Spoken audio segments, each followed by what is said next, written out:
नमस्कार मित्रों। पिछली बार मैं संडे से संडे करना चाह रहा था वीडियो, और वो भी गुरु तत्व पर, साधक तत्व पर, कुछ ज्योतिष पर, कुछ तंत्र पर, और इस प्रकार से हम लोग आगे बढ़ते हैं। पहले गुरु तत्व का ध्यान कर लेते हैं। गुरुर्ब्रह्मा गुरुर्विष्णु गुरुदेवो महेश्वर, गुरु साक्षात् परब्रह्म तस्मै श्री गुरुवे नमः। अखंडमंडलाकारं व्याप्तं येन चराचरं तत्पदं दर्शितं येन तस्मै श्री गुरुवे नमः। तो पिछली बार जो हम जहाँ तक पहुँचे थे, तो देखिए, प्रैक्टिकल तौर पे कैसे समझा जाता है। जैसे मेरे को एक ने किसी ने प्रश्न किया था, और उन्होंने ये पूछा था कि आप रिलीजियस हैं या आप स्पिरिचुअल हैं। तो मैंने, पता नहीं मेरे मुख से क्यों निकला, मैंने बोला ना मैं स्पिरिचुअल हूँ और ना मैं रिलीजियस हूँ। तो उनको बड़ा अजीब सा लगा कि हाँ, फिर ये बातें कैसे, मतलब किस तरह की बातें आप करते हैं। तो मैंने कहा हाँ, उसका कारण ये था क्योंकि नॉर्मल जो संसार है, एक्चुअली होता क्या है कि इनको परिभाषा में फंसने का बड़ा शौक है कहीं ना कहीं। मतलब क्योंकि मानव बुद्धि में एक भूख है। अब वो भूख क्या है, वो किसी न किसी, वो समझ जाए, बस वो किसी तरीके से उसको समझ में आ जाए, ठीक है। और ये बौद्धिक एक भूख टाइप की रहती है। ये सही है कि आदमी को कम्युनिकेशन करना चाहिए, उसको क्या बोलते हैं, किसी एक नतीजे पर पहुंचने की बड़ी इच्छा होती है। पर ये जो मामला है, ये रिलीजियस भी है, स्पिरिचुअल भी है, लेकिन दोनों बेकार हैं अगर आपके पास में कोई कर्म करने लायक उस रास्ते पर श्रेणी। जैसे फॉर एग्ज़ाम्पल, आपको एक हवाई जहाज़ बनाना है, ठीक है। आपको उसके इंजन्स बनाने हैं, आपको उसका विंग्स बनाने हैं, फ्लैप्स बनाने हैं, जो भी है तरीके जैसे भी आता है, रूडर बनाना है, एक्स वाई जेड। अभी तो हम लोग उसके भी एक्सपर्ट हो गए हैं। तो अब आपके पास में मैप ला के दे दिया, आपने सुन लिया ऐसे बनता है वैसे बनता है, आपके पास में सामान नहीं है, ठीक है। आपके पास इंजन्स है ही नहीं, वो केवल ड्राइंग बनी हुई है सामने। ड्राइंग बनी हुई है मतलब आपने समझ लिया कि हाँ, इसको ऐसे से फिट करेंगे, ऐसे से असेंबल करेंगे, ऐसे से करेंगे तो प्लेन तैयार हो जाएगा। वैसे बेकार का उदाहरण ही है एक प्रकार से। प्लेन बनाता कौन है? वो तो एक इंस्टीट्यूशन है, वो बनाते हैं। लेकिन कहने का मतलब क्या है कि आपके पास में एक बिल्डिंग ही बनानी है आपको, ठीक है। आर्किटेक्ट ने आपको प्लान दे दिया, अब आप उस प्लान को देखते रहो। भैया कोई घर तो नहीं बनने वाला ना, बिल्डिंग तो नहीं बनने वाली। आपको सीमेंट चाहिए, आपको कंक्रीट चाहिए, आपको बनाने के लिए उसमें सरिये चाहिए, लगाने के लिए बीम वगैरह चाहिए, ईंटें चाहिए, बहुत प्लस्तर के लिए पता नहीं क्या क्या चाहिए, तब जा कर के एक घर तैयार होता है, ठीक है। बाथरूम के सामान चाहिए, बहुत सारी चीज़ें हैं। तो मेरे कहने का मतलब ये है कि स्पिरिचुअल और रिलीजियस, ठीक है, सुनने में अच्छे लगते हैं, पर अगर आपकी साधना नहीं है, ठीक है, साधना नहीं है, तो ये सब जीरो है, इसका कोई मतलब नहीं है। ये मौखिक बोलते ना, जबान, उसकी कोई कीमत नहीं है उतनी, जब तक वो इम्प्लीमेंटेशन पे नहीं आ रही है, जब उसका कोई उपयोग नहीं है तो उसका मतलब क्या है वो तो मतलब एक तरीके से आप बोलते ना कि ठीक है, आप उसने ये बोल दिया, उसने ये बोल दिया, सब बोल ही रहे हैं, अपना कान में गया, इधर गया, उधर से निकल गया, और कोई मतलब नहीं है। तो साधना बहुत ज़्यादा ज़रूरी है, और साधना के लिए गुरु परंपरा पूरे विश्व में रही है। मतलब पूरे विश्व के अंदर अलग अलग प्रकार से रही है। अब भारत के अंदर ये विशेषता है, गुरु परंपरा से ही सब कुछ चलता है।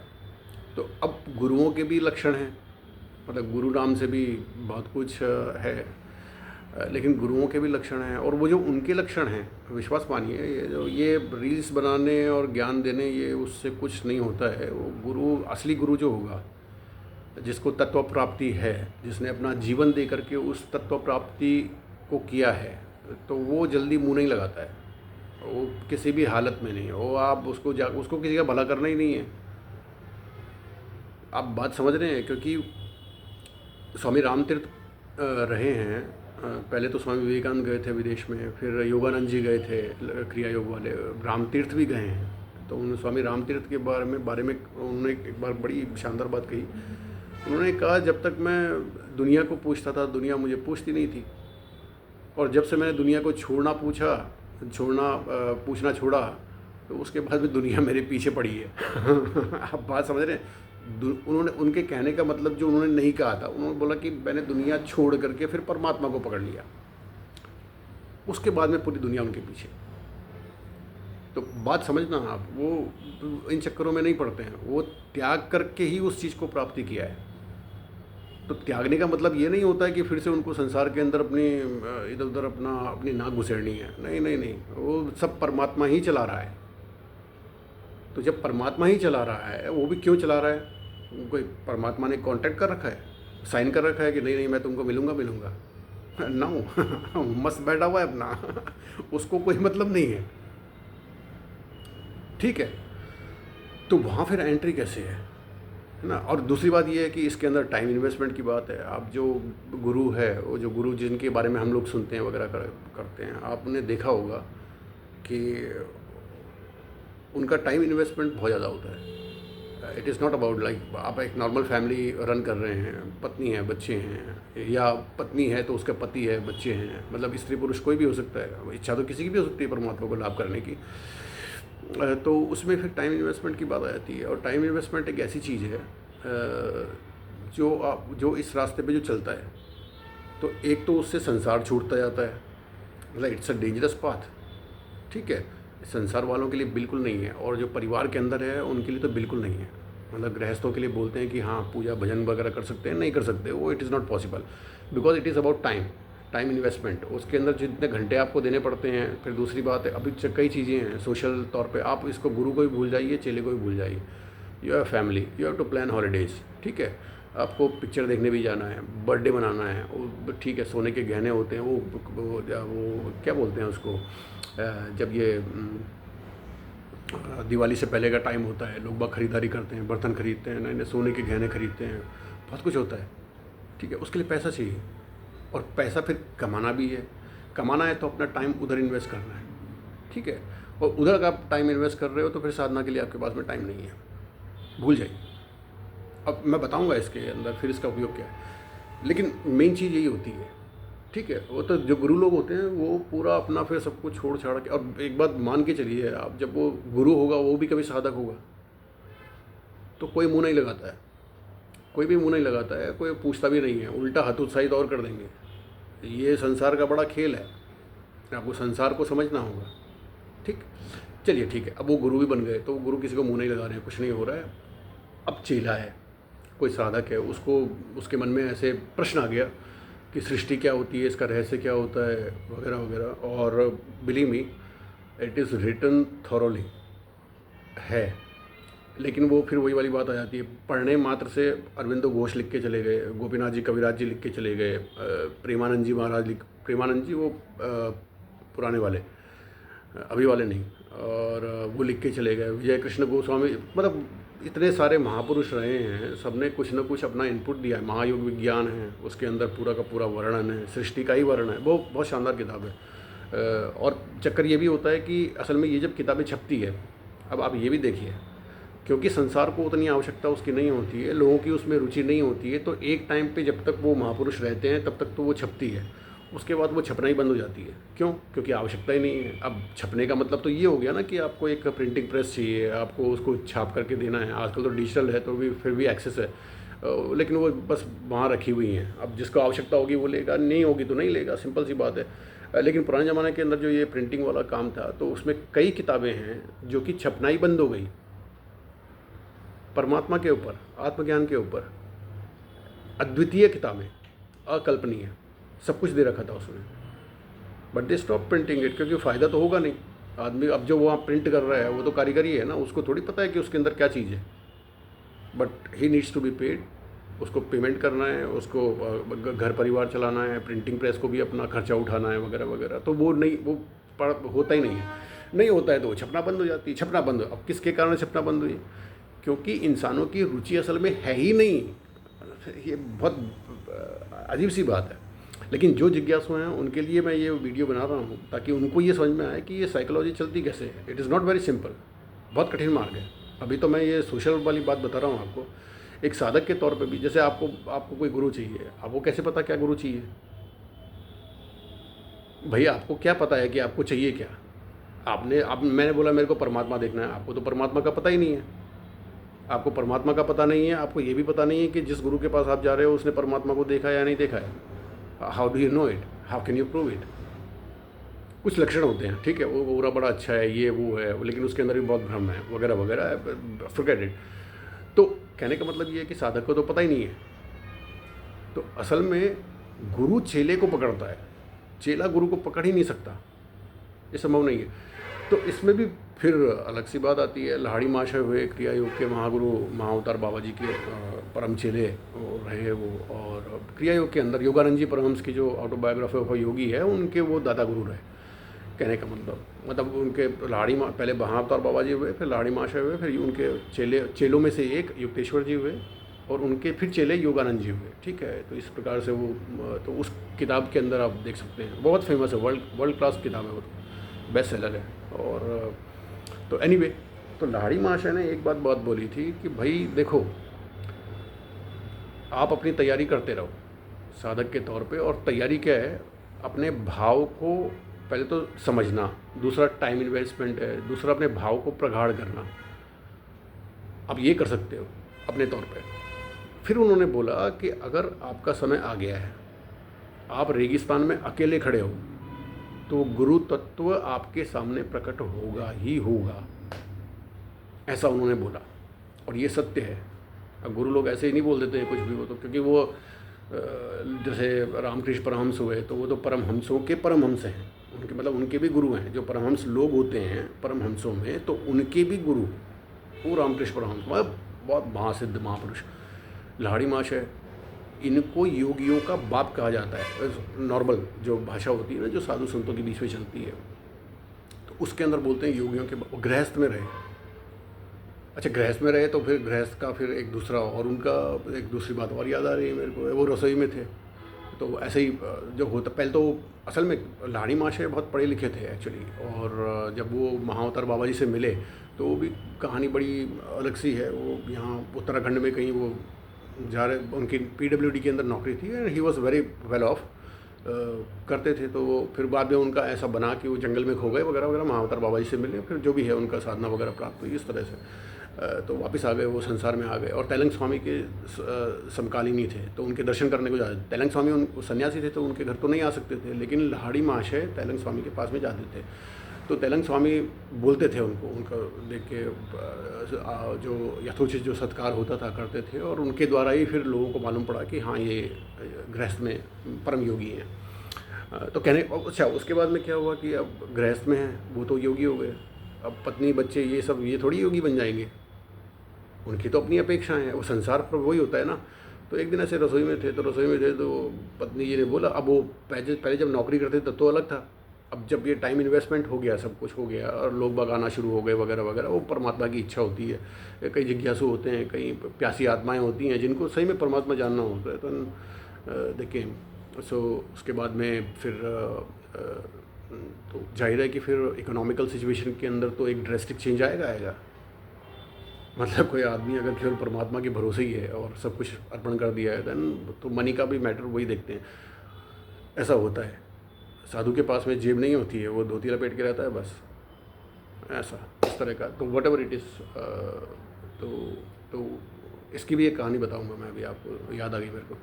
तो लाहिड़ी महाशय रसोई में थे ऐसे पत्नी जी के साथ में, तो पत्नी जी ने बोला कि यार तुम तो गुरुगिरी में, आप तो गुरुगिरी में लगे रहते हैं, तो घर का खर्चा कैसे चलेगा इतना, ये कैसे होगा, वैसे क्या हो। तो लाहिड़ी महाशय वहाँ से अदृश्य हुए। वो तो तत्व स्वरूप है, देह है, दिख रही है, अभी दिख रही है, नहीं दिख रही है, वो तो परम योगी। तो केवल आवाज़ आ रही है, बताओ मैं कौन हूँ, मैं कहाँ हूँ, क्या हूँ। तो अब पत्नी तो डर गई, वो दूसरे पहले ऐसा कोई सीन देखा नहीं था, उनको पता भी नहीं था कि लाहिड़ी महाशय की अवस्था कितनी ऊँची है। She didn't know it, Lahiri महाशय ऑल्सो डिडंट टेल।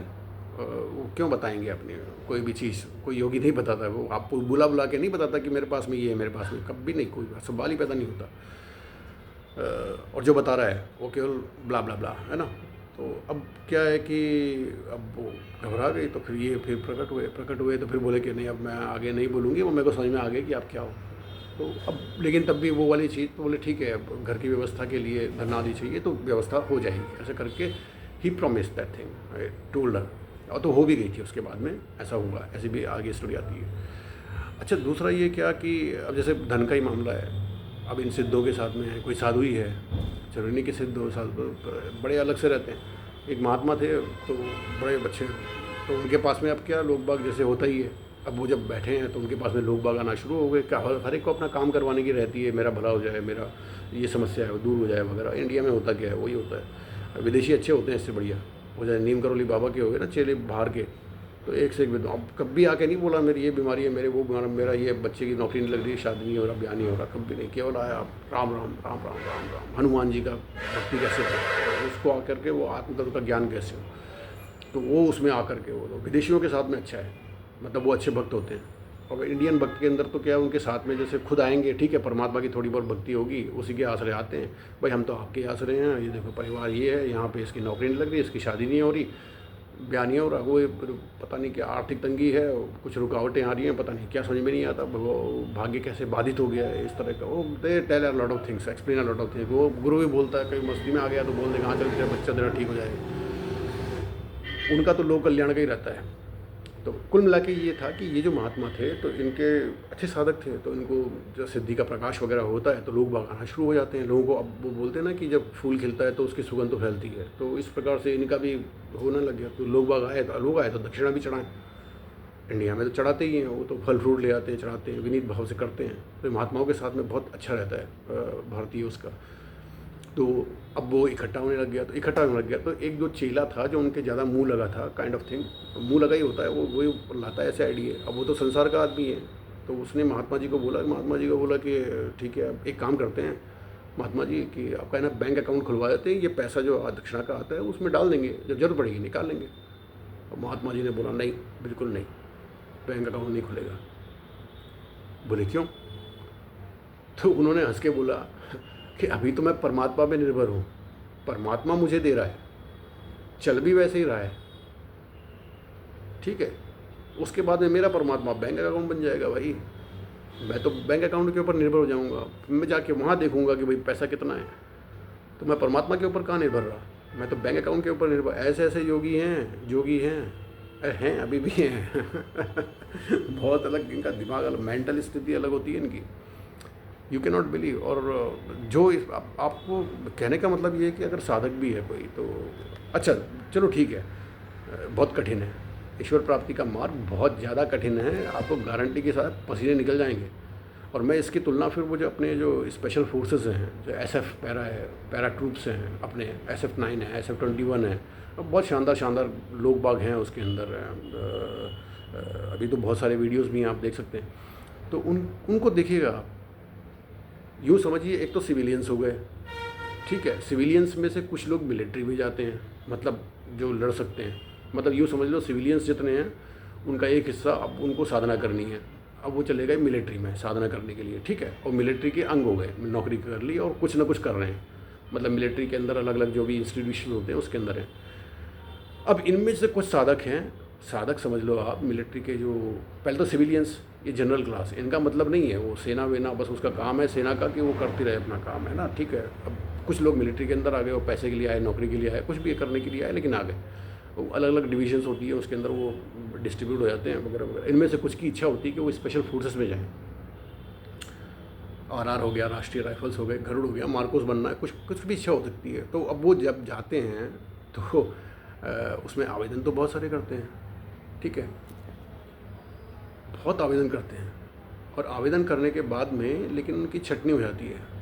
जितने करते हैं उसमें से केवल 15 या 20% ही ऐसे सेलेक्ट होते हैं, और उसके अंदर भी बाद में 15-20 भी नहीं है, बहुत कम है मेरे ख्याल से, if I am not wrong 5% ही हैं शायद जो स्वीकार होते हैं, और उनकी भी रगड़ा लगती है, मतलब जो प्रोबेशन टाइम होता है उनका। और प्रोबेशन टाइम जब होता है तो इतना खतरनाक होता है, इतनी रगड़ी होती है, रगड़ाई लगती है उनकी, कि उसमें से कुछ उसमें से भी छोड़ के चले जाते हैं, और बाकायदा साइन करवाया जाता है इनसे कॉन्ट्रैक्ट, क्योंकि फिर पिछला मर मुरा गए, पता ही नहीं है, कुछ है ही नहीं, खतरनाक ट्रेनिंग होती है। और उसमें से फिर जो उसको पास कर गया, जिसमें 20 किलोमीटर 30 किलोमीटर 40 किलोमीटर दौड़ना, ये तो नॉर्मल चीज़ होती है, वो तो करना ही है लंग्स को, लेकिन उसके अलावा भी तो आप सोचिए इतनी कठिन प्रैक्टिस हो रही है, उसके बाद में उसमें भी छोड़ के जा रहे हैं। अब सोचो फिर साधना वो कमांडो ही बनता है फिर वो सीधा, और जो क्योंकि उनका माइंडसेट अलग होता है। अब अगर आप कमांडो की एक माइंडसेट देखेंगे ना, उसको चिंता नहीं है कुछ, उसका काम नहीं है, उसका काम है hunting, he is prepared for that thing, he is prepared to kill, दूसरी चीज़ें उसके दिमाग में नहीं आती हैं। सामने मुसीबत कितनी बड़ी है उसको मतलब ही नहीं है। उसको टारगेट है, उसको मिशन मिला हुआ है कि सामने वाली चीज़ को ख़त्म करना है, that's all. X Y Z कुछ नहीं है, थॉट ही नहीं है कि कैसे होगा, ये होगा, वो होगा। नहीं नहीं नहीं, they make plan, they execute, finish, go, mission complete. वो कमांडो होता है। तो साधक जो होता है ना, वो भी सेम टू सेम यही माइंडसेट होता है। उसको मतलब नहीं होता है कि कैसे होगा, क्या होगा, ये कैसे इकट्ठा होगा, वो कैसे होगा, कल क्या होगा, उसको पता ही नहीं है। क्यों? क्योंकि उसका एक साधक का माइंडसेट बहुत अलग होता है। इसलिए मैं कहता हूँ कि जो संसार का है ना, जो सिविलियन है, वो इस चीज़ को समझ नहीं पाएगा। हाँ, निकल के वो सिविलियन से आता है। अब इसमें बड़ी इंटरेस्टिंग बात है। अब जैसे मान लो गुरु भी बहुत अलग हो गए, साधक भी बहुत अलग हो गए, तो अब हम लोग क्या करें? तो उसके लिए फिर आपको सनातन धर्म का एक विशेष वो देखना होगा एक्चुअली, और उसके अंदर है धर्म अर्थ काम मोक्ष। ठीक है, जो भी बनता है वो इसी मानव समाज से बनता है। जो भी अपना सनातन समाज है, जो उसके जो तौर तरीके हैं उससे से बनता है। और उसके अंदर उन्होंने ये बोला है कि भाई आप एक काम करो, आप थोड़ा बहुत जितना भी है थोड़ा बहुत आप धर्म का काम करते रहो, धर्मयुक्त जीवन जियो, नैतिक आचरण है। उसके लिए अलग अलग महापुरुष भी हैं, बताते भी रहते हैं। मतलब आप ये समझ लो कि वो फर्स्ट ग्रेड नहीं होता है गुरुओं वाला, वो सेकंड ग्रेड भी हो सकता है। एक अच्छे कथावाचक भी हो सकते हैं, भक्त कथावाचक हो सकते हैं। जरूरी नहीं कि वो एकदम सब आपको सिद्धि चाहिए, नहीं नहीं नहीं, वो नीचे भी हो सकता है। एक कोई आपका मित्र हो सकता है, आपका कोई बहुत ही अच्छा काम साथ में काम करने वाला बॉस हो सकता है, जो कि अच्छी अच्छी बातें आपको बताए, आपको मोटिवेटेड रखे, वगैरह वगैरह। This people they are also very important. यही समाज है। हमको वो अपेक्षा नहीं करनी चाहिए, आपको केवल समझने के लिए कि ये कितना कठिन मार्ग है। ठीक है, लेकिन अगर नहीं है, अगर नहीं कर सकते तो क्या कर सकते हैं? तो that's how it comes again. और मैंने देखा है वो बहुत बहुत अच्छे अच्छे लोग हैं भारतीय समाज के अंदर, बहुत ही शानदार शानदार, एकदम बिंदास, बहुत अच्छा लगता है। मेरे को तो बहुत सारे मिलते हैं, बहुत ज़्यादा। तो मैं तो सोचता हूँ कि यार दुनिया में समस्या ही नहीं है, सब आनंद ही आनंद है। मुझे सही में ऐसा लगता है। I came into contact with such such great personalities के आश्चर्य होता है। वो साधारण लोग हैं, उनका कोई नाम नहीं है, कुछ नहीं है, लेकिन बस थॉट वाइज, प्रोसेस वाइज बहुत सुलझे हुए लोग, एक अपने तरीके पे चलने वाले लोग और अडिग चलने वाले लोग। किसी का बुरा कभी नहीं करेंगे, धोखा कभी नहीं देंगे, झूठ भी नहीं बोलेंगे वो, है ना। और जैसे बच्चों से प्रेम है, सब कुछ बहुत शानदार शानदार लोग हैं। तो इस प्रकार से वो लोग, तो आपको जैसे करना है, तो जैसे या तो कोई योग कर रहा है, जैसे बाबा रामदेव ही हैं। अब वो योग एकदम चित्तवृत्ति वो हो गई, ख़त्म हो गई, ऐसा हो गया वैसा, वहाँ तक मत जाओ। वो 4-5 प्राणायाम, वो अनुलोम विलोम वगैरह वो जो करवाते हैं, तो वो हेल्थ इशू को लेकर के, और दूसरा अपने जो एक मन की शुद्धि को लेकर के, दे आर वेरी इंपॉर्टेंट। वो फॉलो करने वाली जैसे चीज़ें हैं। या फिर जैसे अपने पूजा पाठ होते हैं, होलिका दहन हो गया, होलिका खेलने वाला नहीं, उसके एक दिन पहले होलिका दहन वाली रात हो गई, होलिका जलती है, बहुत शानदार है। दीपावली की रात है, बहुत इम्पोर्टेंट है। अष्टमी हो गई, काल भैरव अष्टमी हो गई, वगैरह वगैरह, जो हमारे मतलब की चीज़ें हैं मैं आपको बता सकता हूँ। और अमावस्या हो गई, दे आर वेरी इंपॉर्टेंट। बहुत 4 नवरात्रियाँ हो गई, ठीक है, 2 गुप्त नवरात्रियाँ हो गई, और 2 वैसे प्रमुख जो आती हैं, तो ये आप यूज़ कर सकते हैं, because they are only 9 days. तो कोई नियम बना करके आपने कुछ मंत्र पूजा कर ली, कुछ अच्छा भाव उसके अंदर कर दिया, because the thing is that in this special periods, जो स्पेशल डेट्स है, तिथि है, डेट्स नहीं है, तिथियाँ हैं, और उसमें अगर कोई तो इनमें क्या access point of that spiritual gain, it is too much high. ठीक है, आप थोड़ा करेंगे तो ज़्यादा प्राप्त हो जाएगा, इस तरह से। तो इन चीज़ों को छोड़ना नहीं चाहिए। पूजा पाठ जैसे, और ज़्यादा क्षेत्रीय रिचुअल्स भी हैं। जैसे मैं उत्तराखंड से हूँ, तो हमारा कुछ रिचुअल्स साउथ इंडिया से भी हैं, बिकॉज हमारा तेलंगाना से बहुत ज़्यादा कनेक्शन है। तो उस तरह से तो वहाँ के कुछ रिचुअल्स हैं, या हमारे जो देवी देवताओं के रिचुअल्स हैं, वो अब ज़रूरी नहीं है कि वो यूपी के अंदर भी हो या एमपी में भी हो। एमपी वालों के अलग रिचुअल्स हो सकते हैं, और ऐसे रिचुअल्स हो सकते हैं जिनको हमको नहीं पता है उसके बारे में। तो they should follow that thing. जो आपका क्षेत्रीय रिचुअल है वो आप अवश्य फॉलो करिए, क्योंकि पता नहीं पूर्वजों ने किस कारण से उस रिचुअल को अपने समाज के अंदर लेके आए हैं, है ना। कोशिश करिए, और या फिर समझने की कोशिश करिए उसमें क्या है क्या नहीं है। तो ये चीज़ें करना बहुत ज़रूरी होता है। और ये करते करते करते करते करते करते एक समय ऐसा आता है, वो स्वामी रामकृष्ण परमहंस ने बोला था, अरे 24 मिनट का वीडियो हो गया। तो स्वामी रामकृष्ण परमहंस ने बोला था कि भैया एक हाथ से परमात्मा को पकड़े रखो, एक हाथ से संसार को पकड़े रखो। और जब दोनों में जब बैलेंस हो जाएगा, आपको ये लग जाएगा कि हाँ यार अब परमात्मा को पूरी तरह से पकड़ सकते हैं, then go to that path. जब श्योरिटी हो जाए, केवल ये बोलते ना कि आंखें मूंद के ध्यान लगा दिया मैंने, ऐसे ध्यान लगा दिया, मेरे सामने कुंडली जागृत हो रहा है, ये हो रहा है, वो हो रहा है, कुछ नहीं होता है। साधना बहुत कठिन मार्ग है, उसके अंदर टाइम इन्वेस्टमेंट बहुत ज़्यादा है। एक आपको साइकोलॉजिकल रूप से एक साधक को तैयार होना, आप you will not believe it, वो एक अपने आप में एक अलग ही शख्स है। फिर उसको पता, दूसरी बात, वो संसार के काम का रहता नहीं है उतना। और जैसे साधना में किसी की रुचि हो गई, परमात्मा में किसी की रुचि हो गई, तो वो नीरस और उबाऊ हो जाएगा आपके। अगर वो पति पत्नी में से कोई एक है तो सेक्सुअल लाइफ तो गई, ठीक है, वो बढ़िया नहीं रहेगी। बच्चों के प्रति जो टाइम देना है वो नहीं होगा, वो they happen a lot of things. और चक्कर ये है कि आप जितना उसमें अंदर घुसते जाते हैं तो उससे फिर पीछे मुड़ना कठिन हो जाता है। वो एक नशे की तरह है साधना और परमात्मा का ये। और प्रॉब्लम ये है कि लगता उसको अच्छा है, तो इसीलिए मतलब उसमें बहुत सारी प्रिपरेशन आपको करनी पड़ती है, आपको टाइम इन्वेस्टमेंट करना पड़ेगा, जिम्मेदारियों को इधर से उधर करना पड़ेगा। ऐसा नहीं होता है कि हाँ यार आपने फटाफट सोचा और आप लग गए, शुरू हो गए वगैरह वगैरह। नहीं नहीं नहीं नहीं, one has to plan a lot.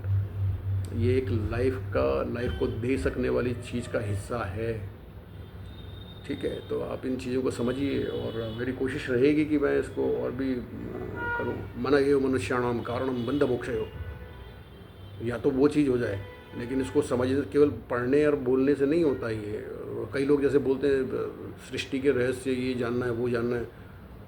आपको तो लिखा हुआ सब प्रलय है, प्रलय होती है ना, प्रलय आ गई तो प्रलय से लोग क्या समझते हैं कि एक दिन संसार का अंत हो जाएगा, ये सब गायब हो जाएगा। नहीं नहीं नहीं, 4 तरह की प्रलय शास्त्रों में है।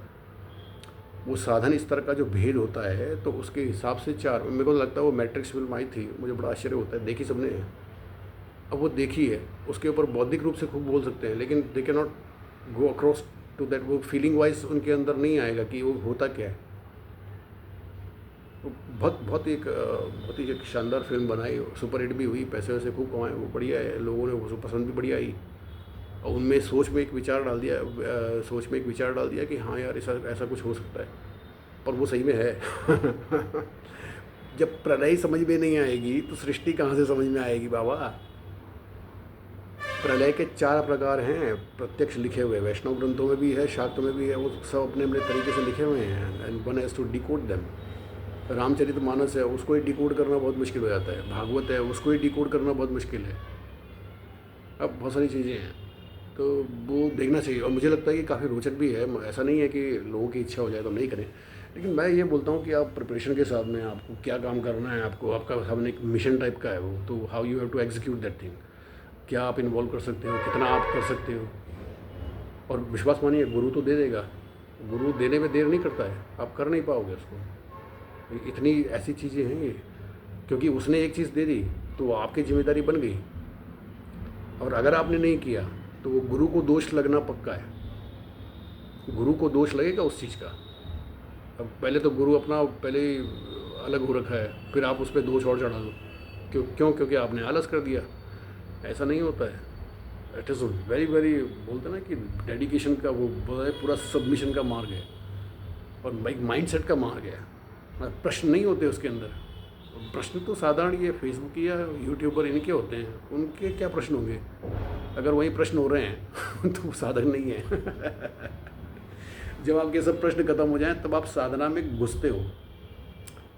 गुरु तो बहुत आगे है, वो अलग चीज़ है, वो तो फिर यात्रा है। लेकिन जब प्रश्न खत्म हो गए उसके बाद में जब वो एक हमारे सर थे स्कूल में, तो बड़ी इंटरेस्टिंग स्टोरी बताई। ऐसे कोई साधक था और 29 मिनट्स ऐसे कोई साधक था, तो वो क्या सड़क पे जा रहा था, तो सड़क पे जा रहा था तो एकदम बीच में जा रहा था। अब अपनी मस्ती में था, सोचता जा रहा था क्या करूँ कर दे। तो पीछे से वो ट्रक वाला आया, उसने हॉर्न बजाया और वह मुंडी निकाल के बोला, अबे या तो लेफ़्ट चल ले या राइट चल ले। सिंपल इतना बोला, वो उसकी चेतना वहीं जागृत हो गई। ठीक है, ये पथ मैंने पकड़ लिया। ऐसे होता है, तो कृपा भी ऐसे हो जाती है। वो बीच में चल रहा है, पीछे से हॉर्न बज रहा है, उसने मुंडी निकाली, बोली ए लेफ़्ट चल या राइट चल, या तो इधर रहे या उधर रहे, भटक मत, काम हो गया। तो ये जय सिया राम। अगली बार फिर से कोई वीडियो डालने की कोशिश करूँगा। 29 मिनट्स वेरी मच, बहुत ज़्यादा टाइम इन्वेस्ट में क्या। मिलते हैं। जय सिया राम, नारायण कृष्णाय वासुदेवाय, हरिये परमात्मने, प्रणत क्लेशनाशाय, गोविंदाय नमो नमः।